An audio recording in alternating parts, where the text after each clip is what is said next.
এখন পর্যন্ত এই যে প্রকল্প তার মধ্যে প্রায় 24,880 জন স্মল পোল্ট্রি ইউনিটস এবং 10,817 যে ডাকারি ইউনিটস সেটা ইমপ্লিমেন্টেশন করা হয়েছে।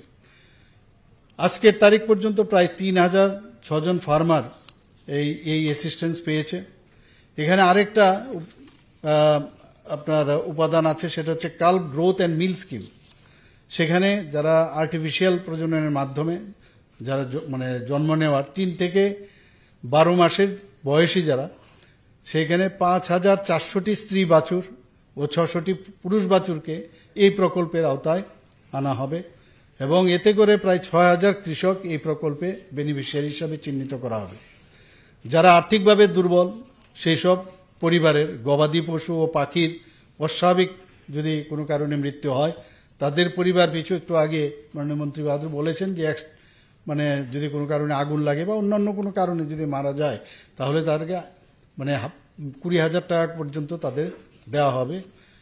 তাছাড়া এই যে আমাদের এই ডিপার্টমেন্ট অনেক ধরনের প্রকল্প এবং বহু কাজ ওনারা করেছেন এবং এতে করে কর্মসংস্থানও সৃষ্টি হচ্ছে এবং যে প্রাণীজাত খাদ্য সামগ্রীর উৎপাদনও কিন্তু বৃদ্ধি হচ্ছে। যদিও মানে স্কাই ইজ দ্য লিমিট, আরও বেশি করে আমাদের করতে হবে। এদিকে আরও যারা আকৃষ্ট হবে তাদের আমার মনে হয় আপনারাও যারা অলরেডি বেনিফিশিয়ারি যারা আছেন তারাও অন্যরাও যারা এই বিষয়ে আকৃষ্ট হচ্ছেন না তাদেরকে আপনারাও অ্যাপ্রোচ করবেন। এখানে যে দুধ, মাংস, ডিমের উৎপাদন আমাদের কাছে সবচেয়ে বড় ইম্পর্টেন্ট এবং সেটাকে কিভাবে তার যোগান বাড়ানো যায়, এতে করে পার ক্যাপিটা উৎপাদনও বৃদ্ধি হওয়া উচিত। অলরেডি অনেকটা হয়েছে কিন্তু আরও বেশি করে আমাদের করতে হবে। এখানে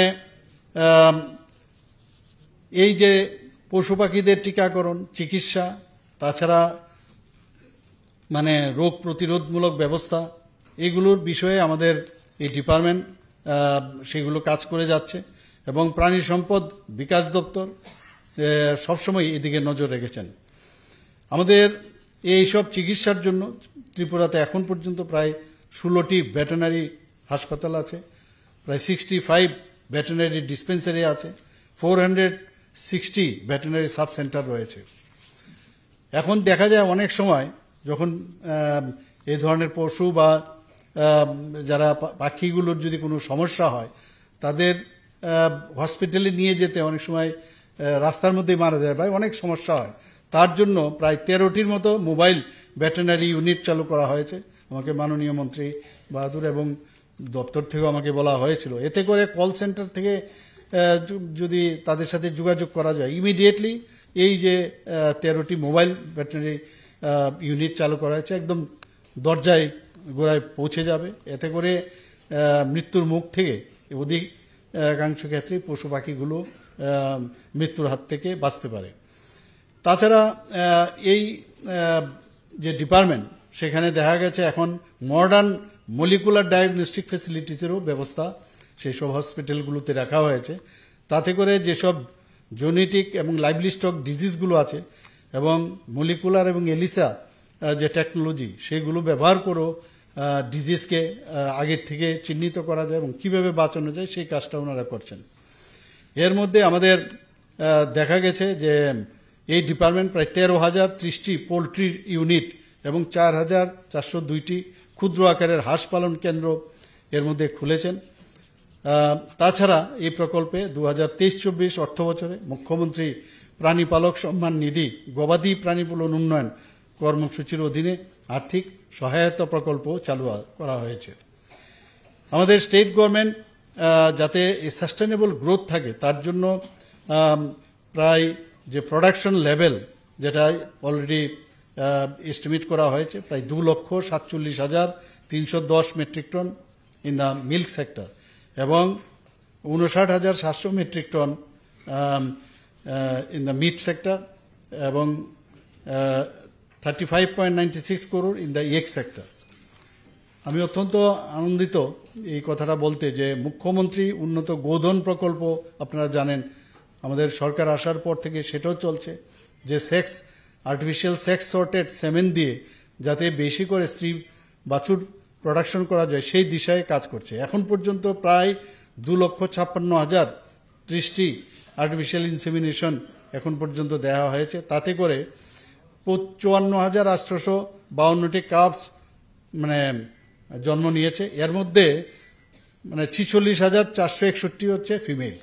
এটা একটা বিশেষ আমাদের উদ্যোগ, এবং এতে করে কিন্তু আমাদের দুধের দিক দিয়ে অনেক বেশি আমরা স্বাবলম্বী হব।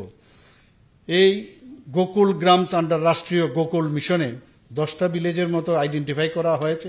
সেখানেও ইনসেমিনেশন প্রায় 80,000 ডোজ সেক্স সর্টেড সিমেন্ট সেখানে যে ক্যাটেল আছে 2024-25 সেই ব্যবস্থা করা হয়েছে।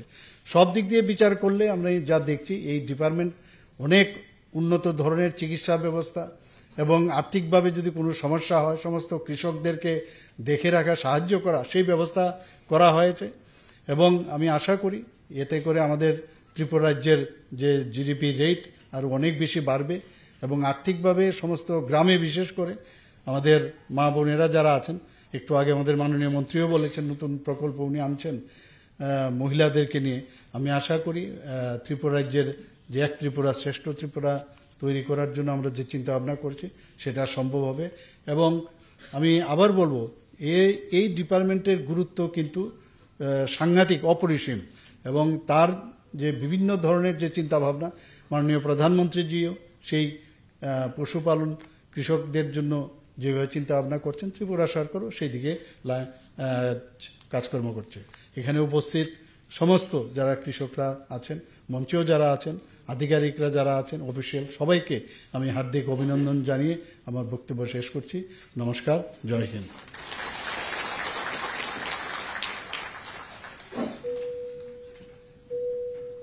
থ্যাংক ইউ স্যার, আপনার মূল্যবান বক্তব্য,